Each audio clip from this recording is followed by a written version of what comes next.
I want to talk about perfectionism right now.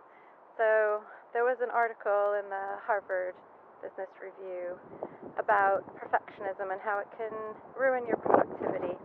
And I commented a little bit about that, about different types of perfectionism. I've actually, in my own research, done some papers on perfectionism and the different kinds that you can have. And I know it's not really something that you would be worried about. Um, it's not something, oh, there's something wrong with me because I'm a perfectionist.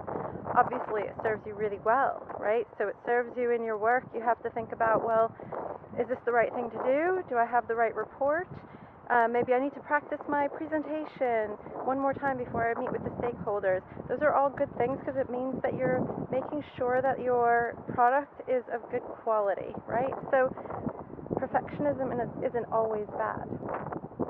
So, but it also can feel kind of threatening, and it can make you feel and question whether what you're doing is right, and can sometimes, make you feel stifled and stuck because you're worried, what if it's not exactly right? I need to make sure that it's 100% perfect before I put it out there for people to see or before I send it to my boss. So you want to kind of, navigate that situation and make sure that you're hitting the right mark on that.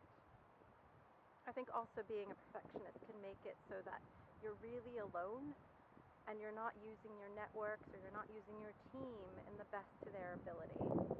So, all these people are there to help you in succeeding in your business. But if you can't let them in, then it's going to be very lonely. I have to be at the front and I have to make sure everything's actually going well and perfectly. And I think, plates are going to fall, right? You're trying to spin all these plates. Something's going to fall. Mistakes happen. And I think there's something empowering to a team when you can inspire them and see that they have certain strengths that you're willing to put your time and your enthusiasm into. So I think there's a lot of things to kind of think about when you're thinking about about perfectionism and the way that it can affect your work. The other thing that I want to talk about, and I just had a meeting earlier today with someone from Southeast Asia, and she was saying that she feels like she has to work twice as hard. And even myself, you haven't really earned it, and you're going to feel like, should I have had this? Maybe I'm not, worthy, which is ridiculous. So, and as a Latin American, I, honestly think, the Luna Munoz, probably had something to do with that.